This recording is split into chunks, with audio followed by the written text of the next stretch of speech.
कथेचा हा भाग समजून घेण्यासाठी मागचा भाग नक्की ऐका. तुला विश्रांती घ्यायला हवी, तो म्हणाला.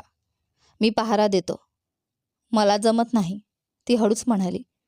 डोळे मिटले की मला बाबांचा चेहरा दिसतो. शेखर तिच्या जवळ आला आणि आवाज खाली ठेवत म्हणाला. ते मजबूत आहेत राधा. आपण कलकत्त्याला पोहोचलो की ही वही त्याचं नाव स्वच्छ करेल. ती निर्धाराने त्याच्याकडे पाहत म्हणाली. तू कधीही विश्वास ठेवणं थांबवत नाहीस, नाही का? तोच एकमेव शस्त्र आहे जे ते आपल्याकडून हिरावून घेऊ शकत नाहीत. ती हलकसं असली. मग थोडा तरी मला दे. माझा साठा संपत चाललाय. शेखर शांतपणे हसला. आगीच्या घटनेनंतरचं ते पहिलंच खरंखुरं हसू होतं. तो आवाज वाऱ्यात मिसळला. प्रचंड नदीच्या गजरात लहानसा पण माणुसकीचा. रात्री अंधार दाटू लागला तसं ढग पुन्हा जमा झाले. विजा पाण्यावर चमकू लागल्या. हरीने नौका काठाजवळच्या गवताजवळ रोखली आणि एक छोटा दिवा पेटवला. सकाळपर्यंत थांबलेलं बरं, तो म्हणाला. रात्री प्रवाह फारच जोरात असतो. राधाने शाल घट्ट गुंडाळली. आपला पाठलाग होत असावा का? आत्तापर्यंत नाही, शेखर म्हणाला. जरी त्याचा हात शस्त्राजवळच होता. पण वेस्टर्न काठावर घोडेस्वार पाठवेल. आपल्याला पहाटेच निघावं लागेल. त्यांनी साधं जेवण केलं, भाकर आणि सुकं फळ. वादळ सुरू होताच ते छपराखाली एकत्र बसले. पावसाचे थेंब पालावर हजारो छोट्या ढोलांसारखे वाजत होते. आकाशात गडगडाट झाला. विजेच्या चमकत्या प्रकाशात त्यांचे चेहरे जवळ आले. उद्देशाने आणि न बोललेल्या भावनांनी बांधलेले दोन अंधुक आकार. नौका डोलू लागली तशी शेखरने तिला सावरायला हात पुढे केला. तुला खूप थंडी वाजते. तुलाही, ती म्हणाली आणि एका क्षणासाठी तिचा हात त्याच्या हातातच राहिला, शब्दांशिवाय ऊब वाटून घेत. वादळ हळूहळू ओसरलं. उरला तो फक्त नदीचा अखंड कुजबुजणारा आवाज. राधा नौकेच्या बाजूला टेकून बसली, डोळे अर्धवट मिटलेले. तिचा श्वास शांत झोपेत स्थिर होईपर्यंत शेखर तिच्यावर पहारा देत राहिला. पहिल्यांदाच त्याने स्वतःला विचार करू दिला. ते वाचले तर आयुष्य कसं असेल? बंदुका नसलेली शर्त, भीतीविनायक सकाळ. असं भविष्य खरंच असेल का माहीत नव्हतं. पण ते तिला डोळ्यांतून पाहायचं आहे, एवढं मात्र त्याला ठाऊक होतं. पहाट होताच हरीच्या किंकाळीने शांतता भंगली. घोडेस्वार पूर्वेकडच्या काठावर. शेखर झटकन उभा राहिला. धुक्यातून त्याला ते दिसले. घोड्यावर बसलेले 3 ब्रिटिश सैनिक, नदीकडे नजर ठेवून. त्यातील एकाने दुर्बीण उचलली. त्यांनी आपल्याला पाहिलं, शेखर म्हणाला. नौका सोडा. हरी अँकरची दोरी सोडायला घाई करू लागला. प्रवाहाने नौका ओढली आणि ती वेगाने खाली जाऊ लागली. सैनिक आरडाओरडा करत काठावरून घोडे दौडवू लागले. बंदुकांचे आवाज झाले. गोळ्या पाण्यात उड्या मारू लागल्या. खाली बसा, शेखर ओरडला, राधाला ओढून फळफुटांवर पाडत. पुढे नदी तीव्र वळण घेत उंच कड्यांमधून वळत होती. त्या वळणापर्यंत पोचलो तर त्यांना आपली नजर सुटेल, तो म्हणाला. पण त्याआधीच हरी अचानक उभा राहिला आणि पांढरा कपडा हलवू लागला. शेखर स्तब्ध झाला. तू काय करतोयस? हरीचा आवाज थरथरत होता. माफ करा, त्यांनी सांगितलंय. मी ही वही दिली तर माझा जीव वाचवतील. गद्दार, राधा किंचाळली.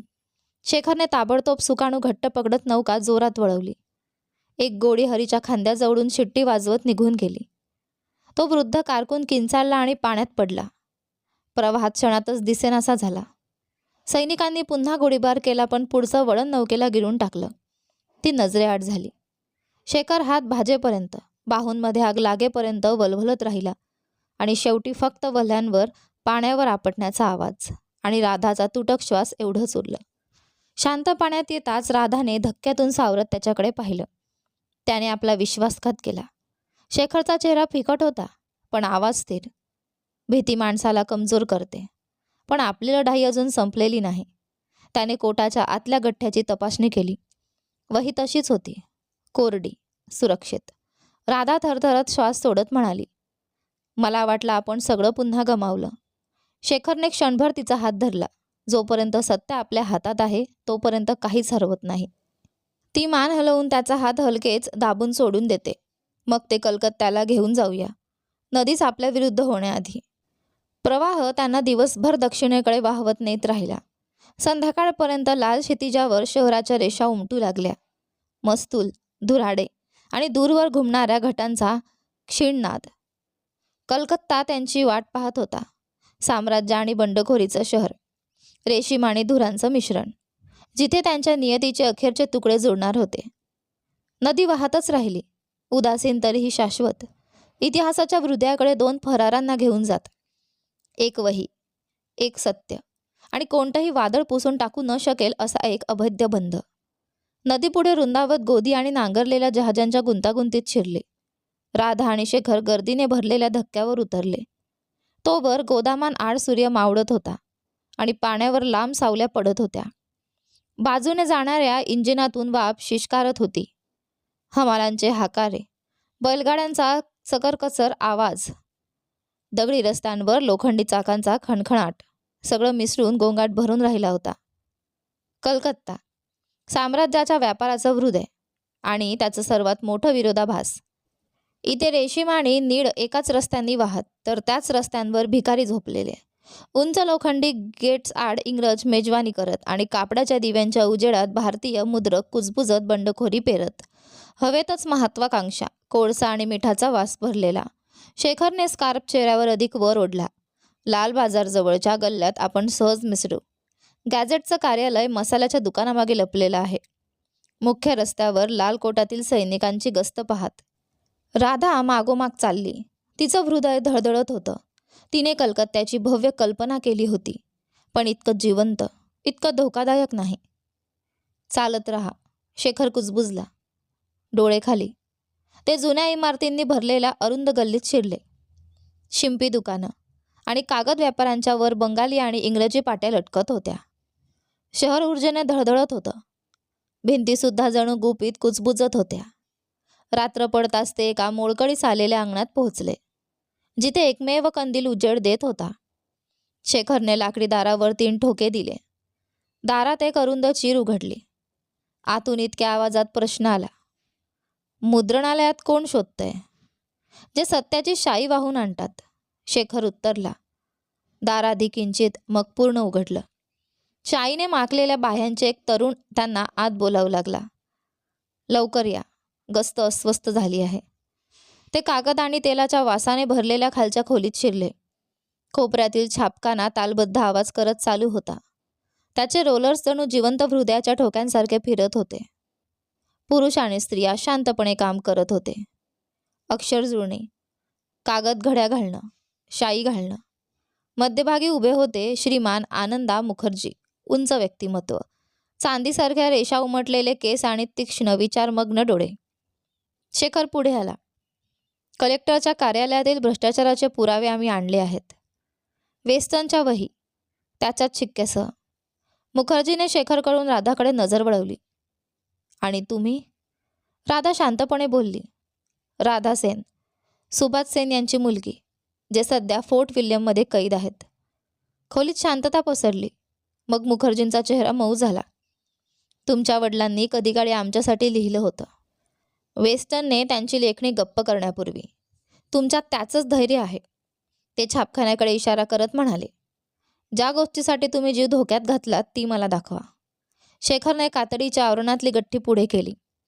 मुखर्जीने ती जपून उघडली आणि नीटनेटके स्तंभ पाहू लागले. नावे, देयके आणि सह्या ज्या वेस्टनला खंडणी, तस्करी आणि स्थानिक अधिकाऱ्यांशी केलेल्या विश्वासघाताशी जोडत होत्या.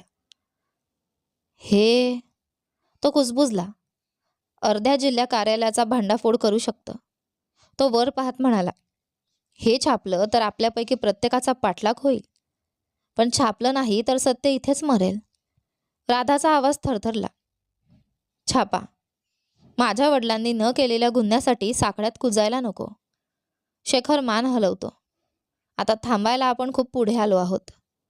मुखर्जीने दीर्घ श्वास घेतला आणि हलकसं हसला. ठीक आहे, आज रात्री शहर वाचेल. तो मुद्रकांकडे वळला. अक्षर जुळणी सुरू करा. मथळा. कलेक्टरची वही, मुकुटाखाली रक्त. खोलीत एकच हालचाल उसळली. तासनतास छापखाना गडगडत राहिला.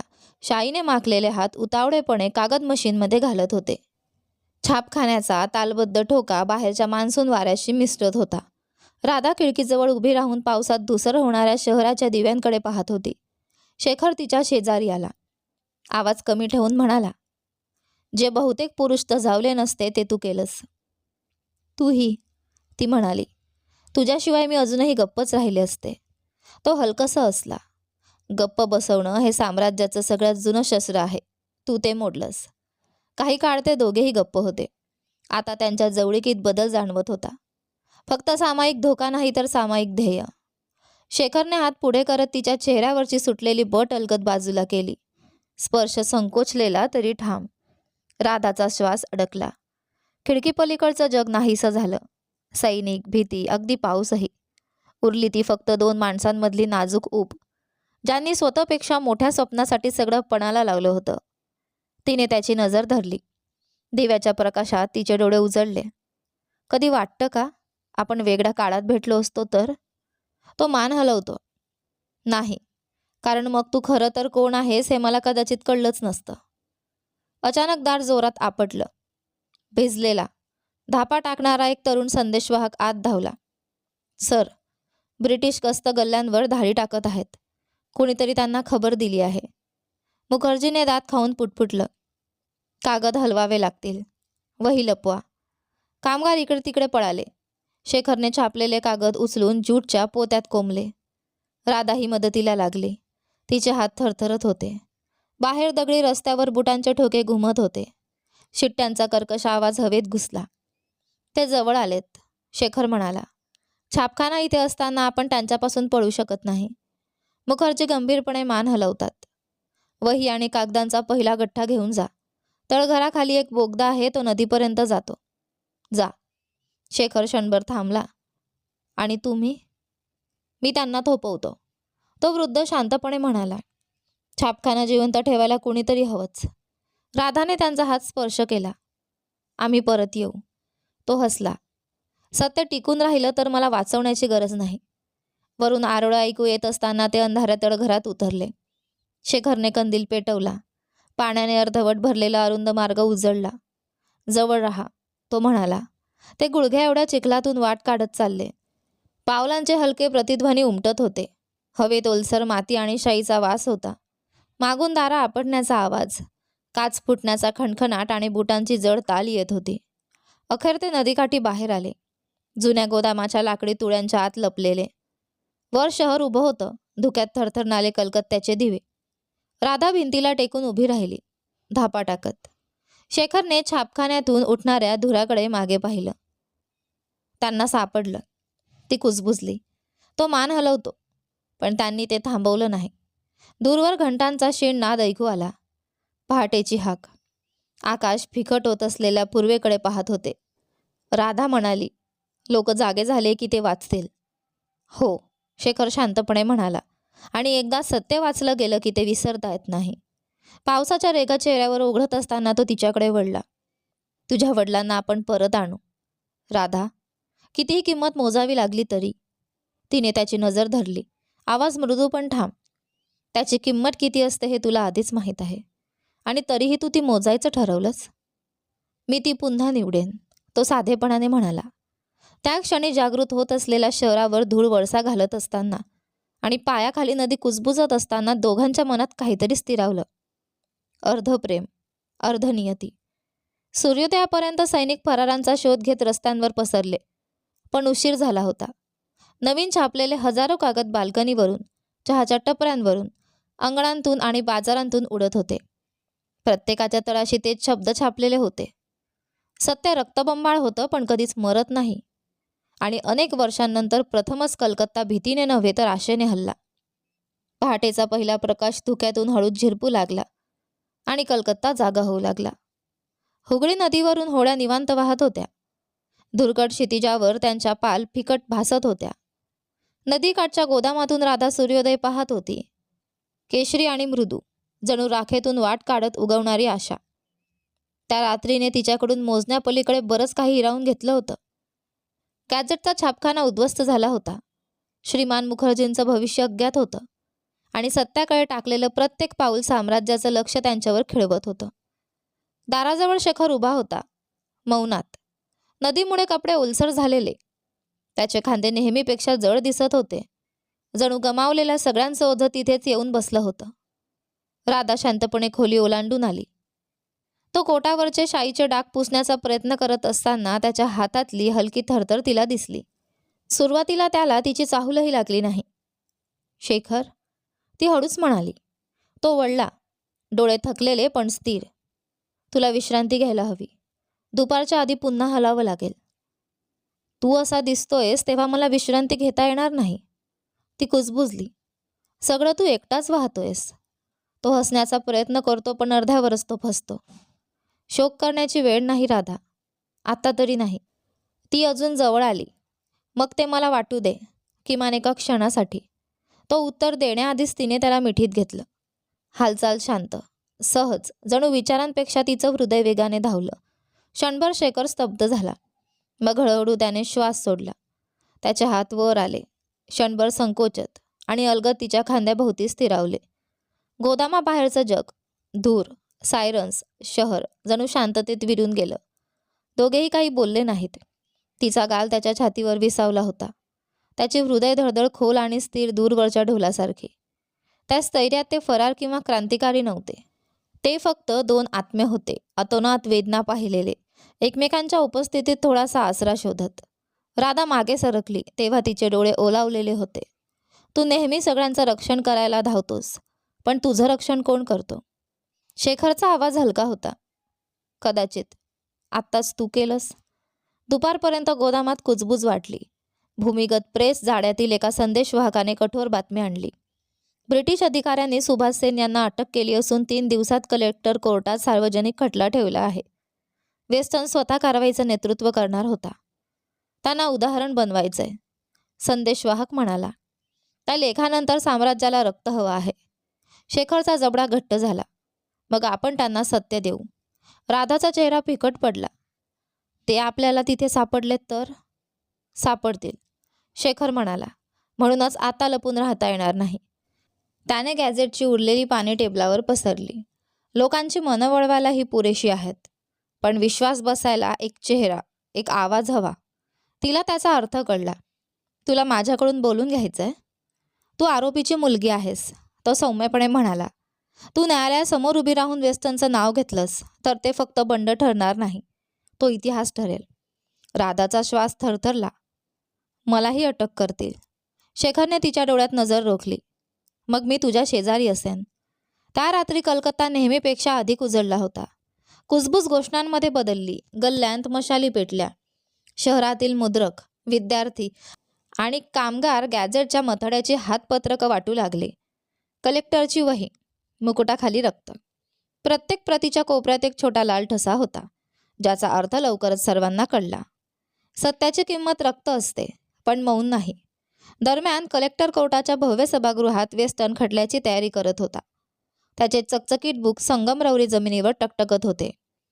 टेबलावर अहवाल पसरले होते, प्रत्येकावर मुकुटाचा शिक्का उमटलेला. त्या मुलीला शोधा, तो आदेश देत म्हणाला. हाच तागा हा सगळा गुंता बांधून ठेवतो. तिला ओढलं की उरलेलं सगळं उलगडेल. 2 दिवसांनी राधा आणि शेखर न्यायालयाजवळच्या अरुंद गल्ल्यांतून विक्रेते आणि विद्यार्थ्यांच्या वेशात वाट काढत होते.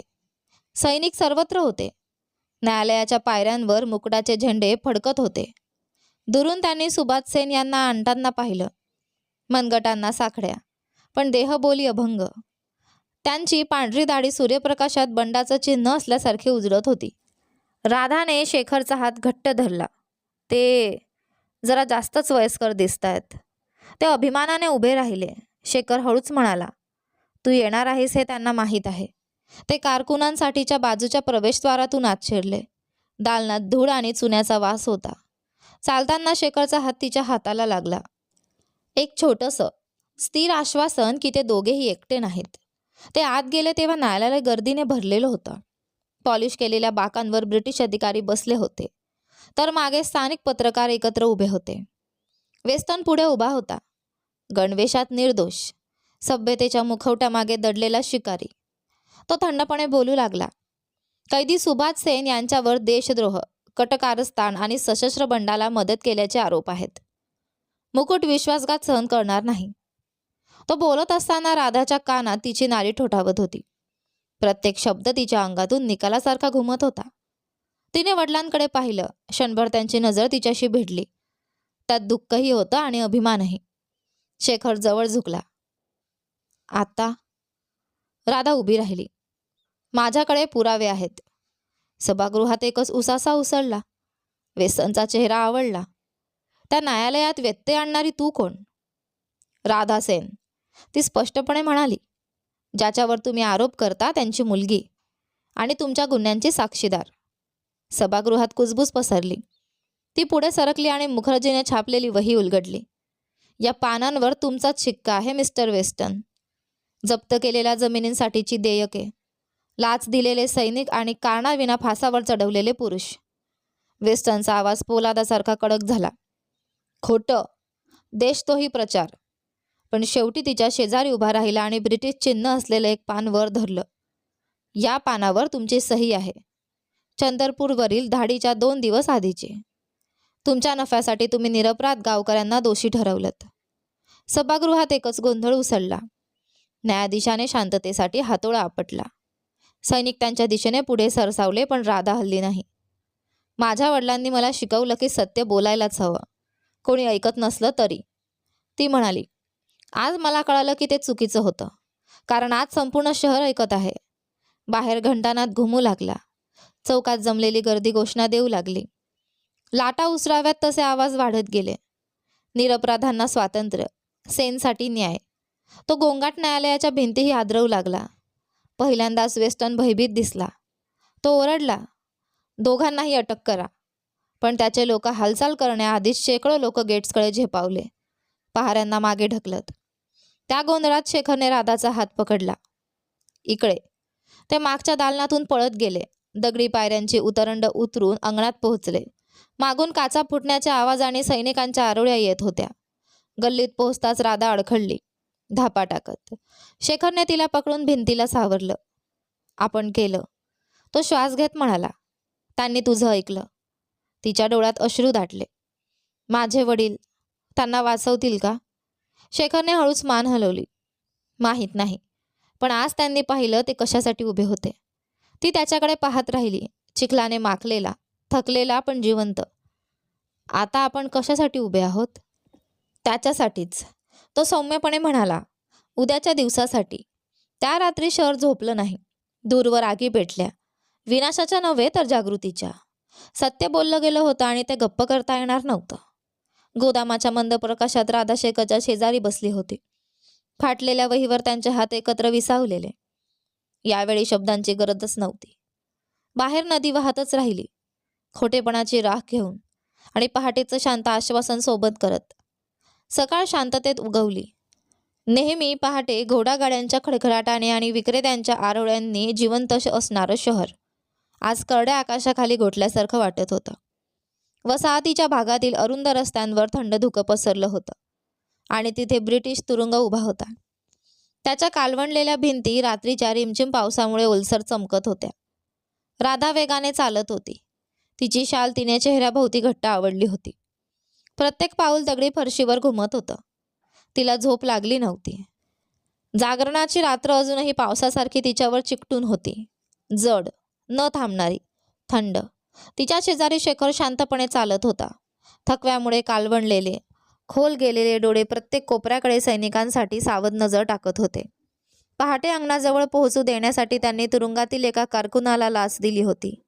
हा धोका होता, प्राणघातक. बट राधाने ठरवलं होतं की वडिलांना शेवटचं पाहिल्याशिवाय ती त्यांना मरण देणार नाही. लोखंडी गेटजवळ येताच हवा अधिकच दाट झाली. गंज आणि शोकाचा धातूसारखा वास भरून राहिला. अंगणात कैद्यांची एक रांग हळूहळू पुढे सरकत होती. त्यांच्या पलीकडे राधाला तो दिसला. रघुनाथ सेन, दोऱ्यांनी बांधलेले, पांढरा कुर्ता मळलेला, चेहरा अधिक क्रूश पण शांत. तिने हलकेच हुंदका दिला, तोंडावर हात ठेवत. शेखरने तिची मनगट पकडली. राधा, तो कुजबुजला. तुला मजबूत राहायला हवं, त्यांच्यासाठी. तिचे डोळे अश्रूंनी चमकले. ते इतके शांत दिसतात, ती पुटपुटली. कारण त्यांनी आधीच त्यांना माफ केलं आहे, शेखर शांतपणे म्हणाला. ते नेहमीच आपल्यापेक्षा बलवान होते. एका पहाऱ्याने आदेश ओरडला. कैदी थांबले. जबाबदार अधिकारी थंड नजरेचा उंट ब्रिटिश कॅप्टन हातातल्या कागदांवर नजर टाकू लागला. रघुनाथ सेन, तो म्हणाला. मुकुटाविरुद्ध देशद्रोह, कटकारस्थान आणि भडकावणं या आरोपांखाली दोषी ठरवण्यात आलं आहे. ते शब्द हवेत सुरीसारखे कापून गेले. राधा पुढे एक पाऊल टाकू लागली, पण शेखरने तिला पुन्हा धरलं, मान हलवत. आता नाही, तो ओठांनी म्हणाला. कॅप्टन वाचत राहिला आणि मग जल्लादाकडे इशारा केला. दोरी आधीच तयार होती. राधाचे गुडघे थरथरले. तिचं हृदय इतकं जोरात धडधडत होतं की कॅप्टनचे पुढचे शब्द तिला ऐकूच आले नाहीत. आणि मग अचानक एका आवाजाने शांतता भोडली. थांबा. सगळे वळले. राधा पहाऱ्यांच्या गर्दीतून अळखळत पुढे आली. तिची शाल खाली पडली. चेहरा उघडा पडला. कृपा करा, ती ओरडली. फक्त एक क्षण. ते माझे वडील आहेत. क्षणभर कोणीही हललं नाही. कॅप्टनने भुवया उंचावल्या. शेखर तिच्या शेजारी उभा राहिला, कोटातून दुमटलेला कागद काढत. गॅझेटच्या अधिकाऱ्यांच्या सह्यांनी केलेली माफीची याचिका. तो कडक आवाजात म्हणाला, निरपराध माणसाला फाशी देण्याआधी तुम्ही ती वाचलेली बरी. कॅप्टन क्षणभर थबकला. याचिका खोटी होती. मागील रात्री घाईघाईने बनवलेली. पण तिने त्यांना वेळ मिळवून दिला. पहारेकरी गोंधळलेल्या नजरा घेवदेव करत असतानाच राधा धावत वडिलांकडे गेली. तो हळूच वळला. त्याचे डोळे उजळले. जणू पहाट फक्त त्याच्यासाठीच उगवली होती. राधा, ते उबदार सौम्यपणे म्हणाले. आवाज अशक्त होता पण उबदार. तेच स्वर जे कधीकाळी तेलाच्या दिव्याजवळ तिला गोष्टी आणि नीतिकथा सांगायचे. ती त्यांच्यासमोर गुडघ्यावर बसली, त्यांचे हात घट्ट धरून. बाबा, मी प्रयत्न केला. सगळं केलं. आम्ही वेस्टर्नचे गुन्हे उघड केले. सत्य छापलं. ते हलकंसं असले. तू ते केलंस जे मी करू शकलो नाही. तिच्या गालांवरून अश्रू वाहू लागले. मी तुम्हाला घरी घेऊन जायला आले आहे. त्याने हळूच मान हलवली. घर नेहमीच एखादी जागा नसते मुली. कधीकधी ते मनातली शांती असते. थोड्या अंतरावरून शेखर पाहत होता. त्याचा जबडा घट्ट झाला होता. त्याने मृत्यू अनेकदा पाहिला होता, पण इतका अयोग्य, इतका निर्मळ कधीच नाही. रघुनाथने त्यांच्याकडे पाहिलं. शेखर, ते शांतपणे म्हणाले. मला एक वचन देशील का? शेखर जवळ आला. मान झुकवली. काहीही सर. सूडकडे पाठ फिरव. तो धरून ठेवणाऱ्याच जाळतो. रक्त नव्हे, सत्याला शस्त्र बनव. शेखरचा घसा आवडला. मी वेस्टर्नला माफ करू शकत नाही, तो म्हणाला. त्याने जे केलं त्यानंतर नाही. तू करशील, रघुनाथ सौम्यपणे म्हणाले. कारण नाही केलंस तर तूच त्याच्यासारखा होशील. ते शब्द कुठल्याही शस्त्रापेक्षा खोलवर घुसले. शेखरला काहीतरी तुटल्यासारखं वाटलं. कमकुवतपणामुळे नव्हे, तर समजुतीच्या असह्य ओझ्यामुळे. कॅप्टनचा आवाज पुन्हा हवेत कडकडला. पुढे जा. राधा वडिलांच्या हातांना घट्ट बिलगली. नको, ती ओरडली. तुम्ही असं करू शकत नाही. रघुनाथ खाली वाकले. तिच्या कपाळाला आपलं कपाळ लावलं. माझी धाडसी मुलगी. ते कुजबुजले. जग, बोल, लिही. भीतीला कधीही तुला गप्प करून देऊ नकोस. आणि ती पुन्हा काही बोलणार इतक्यातच पहारेकऱ्यांनी त्यांना ओढून नेलं. तिने एक आक्रोश केला, कच्चा, अंगावर काटा आणणारा, जो संपूर्ण अंगणात घुमून राहिला. राधा कोसळताच शेखरने तिला धरून घेतलं. तिचे अश्रू त्याच्या शर्टात भिजत होते. दांडा ओढल्याचा आवाज आला. एक तीक्ष्ण तडक आणि मग शांतता. पाऊससुद्धा जणू थांबला. राधाच्या डोळ्यांसमोर जग धुसर झालं. तिला पहाऱ्यांचे दबके आदेश ऐकू आले नाहीत, ना अंगणातून बाहेर जाणाऱ्या बुटांचा आवाज. तिला फक्त वारा ऐकू येत होता, हळू, शोकाकुल, जो तिच्या वडिलांचा शेवटचा श्वास घेऊन जात होता. शेखरने तिला घट्ट धरून ठेवलं. तो काही बोलला नाही. शब्दांना आता काहीच अर्थ नव्हता, हे त्याला माहीत होतं. तिचं शरीर शोक आणि अविश्वास यात तडफडत होतं. ती त्याचा कोट घट्ट पकडून होती. जणू पकडून ठेवलं तर जे घडलं ते मागे फिरवता येईल. काही मिनिटांनंतरच ती नीट श्वास घेऊ शकली. तेव्हाही तिचा आवाज कर्कश तुटलेला होता. एक तेच माझ्याकडे उरले होते शेखर. मी जे काही केलं ते सगळं त्यांच्यासाठीच. शेखरने ओल्या दगडी फरशीकडे पाहत कठीणपणे ते गिळलं. तुझ्याकडे अजूनही त्यांचं ध्येय आहे, तो शांतपणे म्हणाला. त्यांचं सत्य आहे. तेच ते तुला पुढे नेण्यासाठी देऊन गेले. ती वर पाहू लागली. डोळे अश्रूंनी चमकत होते. पण मी आता लढून थकले आहे. मला माहीत आहे. शेखर कुजबुजला. मीही. पण कदाचित आता आपण वेगळ्या पद्धतीने लढू. पाऊस पुन्हा सुरू झाला. सुरुवातीला हळूहळू, मग सलग, त्यांच्या कपड्यांना भिजवत. पहारेकरी निघून गेले होते. अंगणात फक्त ते दोघेच उरले होते. काही न विचार करता राधा पुढे सरकली आणि शेखरला मिठी मारली. तो त्या क्षणी प्रेमाचा हावभाव नव्हता, तो जगण्यासाठी होता. जग थंड झालं असताना ऊब हवी होती.